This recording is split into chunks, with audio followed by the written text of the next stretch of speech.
pissing me off, friend. 10 under the fucking speed limit. Ow.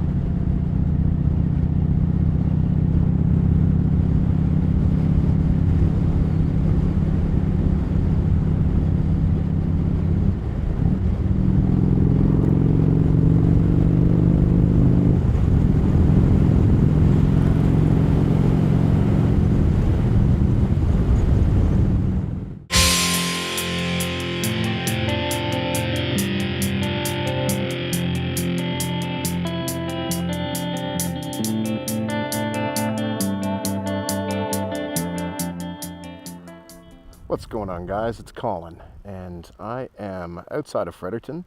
I'm up here at the Mactaquac Dam, and it is the holiday Monday, August the 6th, I guess. So I'll probably upload this on Tuesday. Likely be a bonus video this week. I've been shooting for Monday, Wednesday, Friday, and other than the week I was on vacation, so far I'm living up to my commitments. Anyway, I think what I'll probably do is take a ride across the dam and then ride back into Fredericton along the north side of the river. There's some nice riding that way. As per usual, the road conditions are shitty, and I will put up with it. I'll deal with it. A couple of things I talked about in today's video that I just wanted to expand upon, because I didn't want to come off as a whiny bitch. We'll get into that into the ride. So let's get going.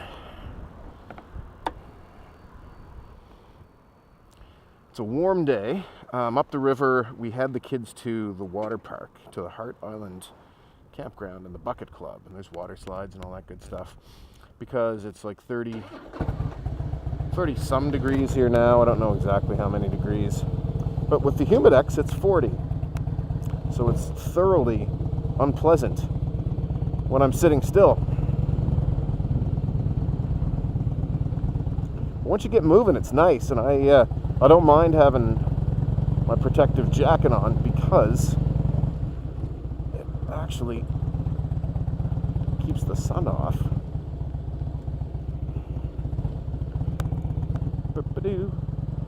And, you know, it creates kind of a conduit for air to vent up in and around my arms and my body. A couple of times now I've had the sleeves open a little bit so that air can flow through, and a hornet has flown up my sleeve twice now in the last 2 years. That's always unpleasant, but it's just one of the things you kind of have to deal with in exchange for the joy of riding. And they're working on this thing most of the time these days, it seems. Alright, nobody's gonna rear end me. I'll pop this in neutral. So yeah, I mean, we're basically looking at the dam right here. See, the water level's fairly low. When we had flooding happening earlier this year, they had to open up the dam, let a lot of water through there. It's pretty beautiful up this way though. There's the head pond. Hopefully you can see all of that. Just need to wait for our green light. So I'll probably stop talking here now that I've kind of showed you the scenery. And I'll resume talking once we get going.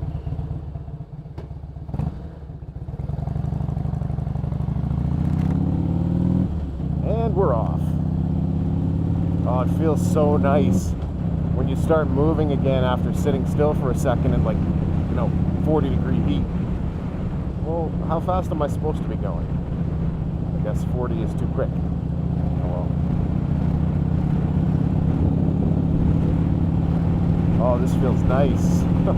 Eventually that little layer of sweat that got going when I was sitting still there will dry up and it'll be warm again. But for right now, it actually feels quite pleasant moving in this.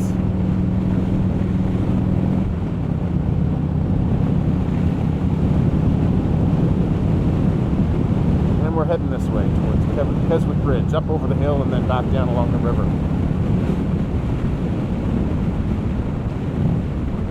One of my go-to routes when I want to just go out and go for a ride and clear my head. One thing I will say is that not to make light of mental health issues, But having a motorcycle has certainly been very good for my mental health, for my frame of mind. You know, except when I pop on the GoPro and I talk while I ride, you know, you really just get absorbed in the moment. The only thing you're really thinking about is the next turn, the next hill. Very immersive experience. So if anyone's actually thinking about maybe looking into starting riding, I definitely give it a thumbs up. It's been good for me.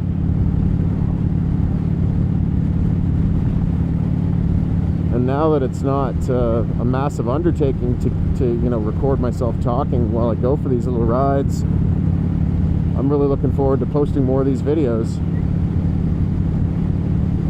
Life is good, folks. Life is really good.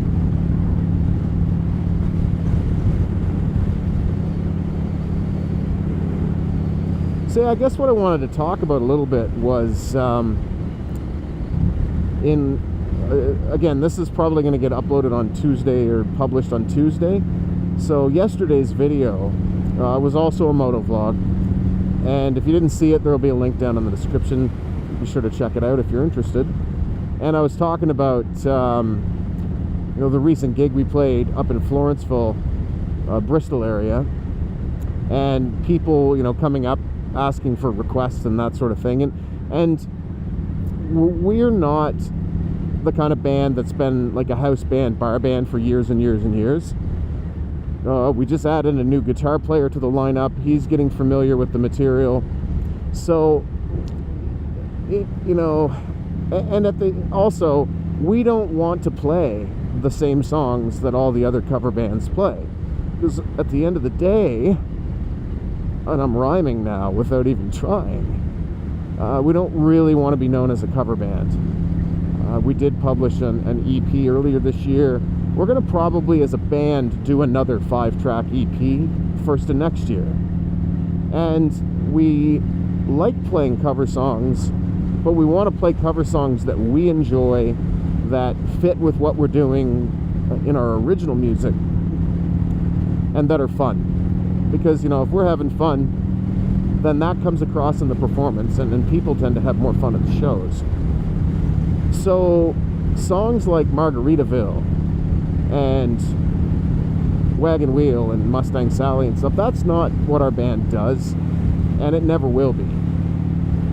So I guess when somebody comes up after a show and asks, so, you know, could you play Wagon Wheel? Why didn't you play Mustang Sally? Oh, would have loved to hear Margaritaville. I get that. You know, those are kind of the old standby favorites. But at the same time, it kind of sucks, because it's like, well, you guys are good players, but I would have preferred, you know, you play what I am used to hearing all the time whenever I go out and see a live band. So I'd really like to know your thoughts on that, guys. I mean, obviously, when somebody comes up, I try and as politely as possible tell them, like, we don't really know that. Without getting too much into the philosophy of it, but we never want to play that. Alternatively, I was joking with the other guitar player. Fuck, do I have another hornet up my sleeve? We're going to see here in a few seconds if that mild sting turns into searing pain. Anyway, I was joking with the guitar player between sets. I was like, well, you know, let's look up the chords, and if somebody requests Wagon Wheel tonight, let's start playing it, and then I'll tell the crowd that we're going to play this song until you feel the same way about it that we feel, and then just jam on it for about 45 minutes. And it's not a bad song. None of these are bad songs. Some of them are great songs. The issue is that they're overdone, but people come to expect them when they go see a cover band. And so, you know, there's a certain rotation of venues that unless you're playing that stuff, you're not going to get to play there. And we've just kind of accepted that that's not going to be our market. That's not going to be our niche. So, you know, I prefer playing the right by the Matty shop. I'm not speeding. I'm a good boy. You know, it's we want to be playing those festival shows where it's like an hour and it's our material, and as we, you know, get a bigger following and raise our status. And you know, usually at these types of festivals, when you're relatively unknown, you start out playing like a half-hour show, and then, you know, you graduate to 45 minutes, and then, you know, up to an hour and an hour and a half. And we want to grow as our original material grows, and we have enough original music now, or I do at least, to play almost 3 short sets. So let's say 3 half-hour to 45-minute sets of original music. Some of that material, though, because my sister also sings with me in the band Art of the Possible, some of that stuff just isn't music that I'm going to sing with my sister, because the subject matter is such that that would be weird. And we're not Donnie and Marie, who are also brother and sister, but the weirdness just doesn't seem to bother them. But yeah, that's not us. So, you know, as I write songs, a lot of them go into the, you know, over to my solo project, which, you know, has either just me plus a guitar player, or just me in a rhythm section, or me in a rhythm section and another guitar player so far. And, you know, that material goes into that project. And a lot of the songs that I won't sing with my sister are going on to my solo album. There's a couple that we do as a band that we're going to do different arrangements of on my album, although only one song will have ever been previously released, and that's the song Sanctuary. We're going to do a real stripped-down version of that for the album, and I'm looking forward to it. Anyway, but as I am songwriting, when I produce something that is suitable to sing with whomever, you know, it's not about heartbreak or romance or sexy time and what have you,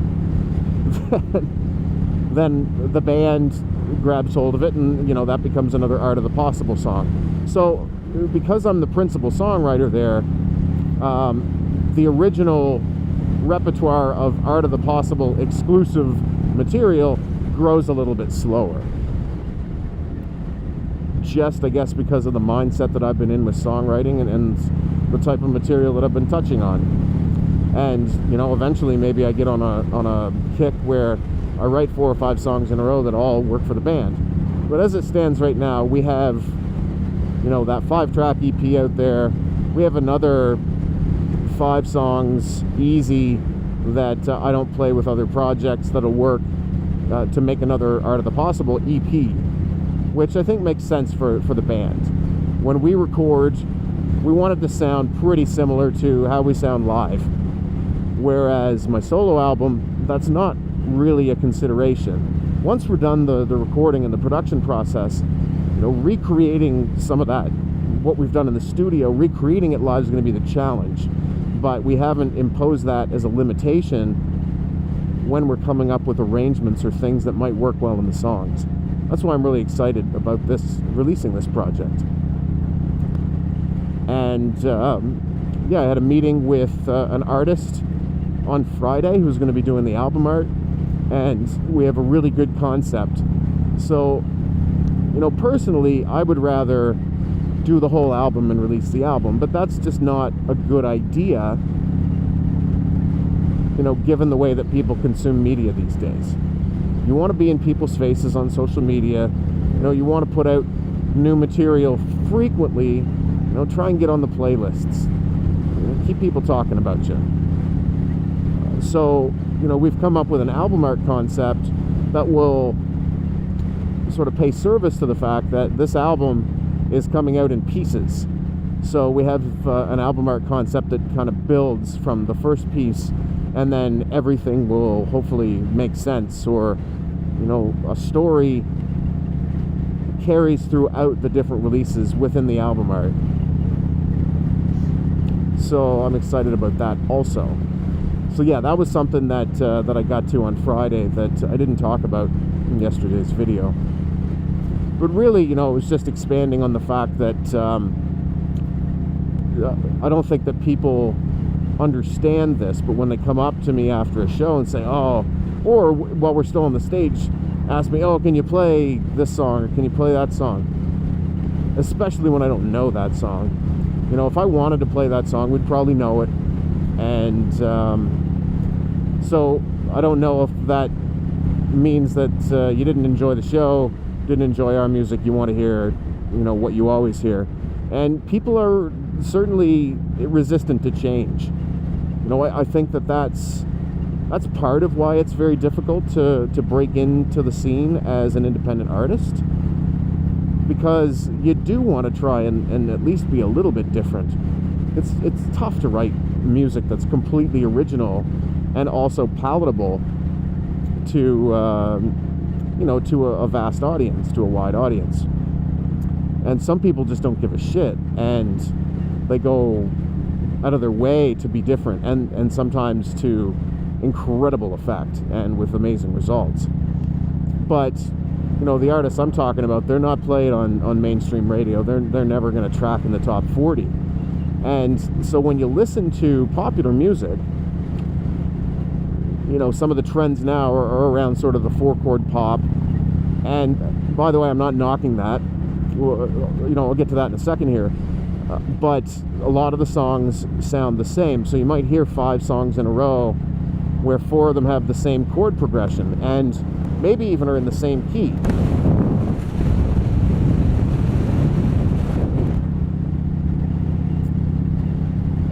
But the lyric and the melody's a little different hooks, that sort of thing. And that's fine, really, because, then you have what's already, I guess, a platform that works, and you're building on that. So, that's why you'll see, like, a particular 4-chord progression is popular at a given time. Because if you look at blues music and rock and roll, lots of that's, basic 3-chord stuff, like the 12-bar blues progression. So it works, right? And you find what resonates with people, and you kind of milk it, for lack of a better term. But when I'm songwriting, I do try and be cognizant of that. I don't want to take that same chord progression that appears in most of the top 40 hits that are out there right now and use that. I do try and go outside a little bit. And I do have to get back to my songwriting series.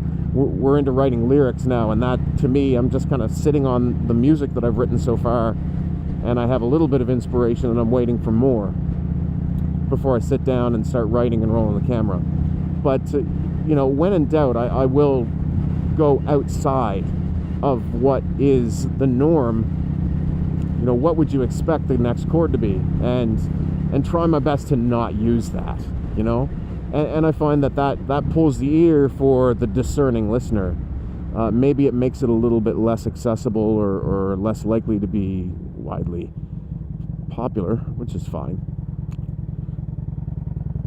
But I guess that's just all part of the game we play, and lots of trial and error goes into these things. And yeah, now I think I'm rambling at this point. So we're heading back into town. I'm going to go through downtown Devon and Nashwaaksis first, because they're doing some construction on that main road that I was on, which is why I dipped in through here. But that's probably about it for today. I just wanted to talk about that. I don't want to sound like I'm complaining or whining too much. I like it when people come out to our shows. It would be good... I don't know. I should probably just address the audience and say we don't really take requests. But it's so tough because you don't want to seem like a prick.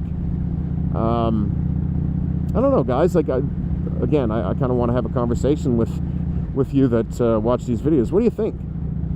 If any of you are musicians, how do you handle that? You could handle it aggressively and tell them to fuck off. I don't play wagon wheel. But that's a good way to not get invited back to a venue, I guess. You always want to try and be cool to people. That's kind of become my life philosophy. When at all possible, I'm going to try and be as cool as possible. When at all possible. God, I fumble over my words when I'm trying to do two things at the same time. So this is an alternate route to the main route that they're doing construction on, and they're doing construction on this. For fuck's sakes. I don't actually know my way around this much. I know the main road, I don't know the detour, so we'll follow the signs. I do consider myself largely to be a competent human, but I suppose others may argue from time to time.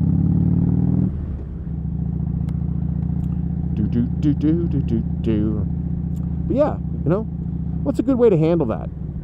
If you were at a show and you wanted to hear the band play a particular song, and they don't play it, is it, no man, we don't play that, does that upset you? I assume not. I assume that handling it delicately is the right way to go, but sometimes you just want to be like, for fuck's sakes, man. I just gave it my all for 3 hours. And you want wagon wheel. Alright, well. Hope you all can appreciate, I guess, my perspective on that, because there's always multiple perspectives. Alright, now at least I know where I am. How fast am I going? I don't exist. Haha! Sucker.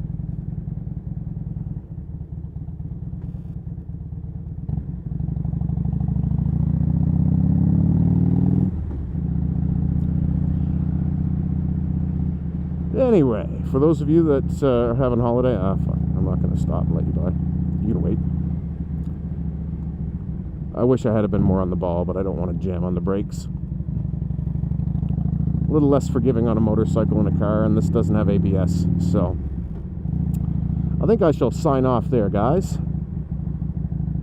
You'll be seeing this video on Tuesday. It's being recorded on Monday, and you know, with my new internet connection at home, it like rendering in 1080p. Now I only have editing software that handles 30 frames per second right now, so I'm gonna probably have to upgrade that at some point. But when I render a video full resolution 1080p 30 frames per second, and I render it out at the same data rate that it was captured at, so that I'm not losing losing much information, the video now uploads.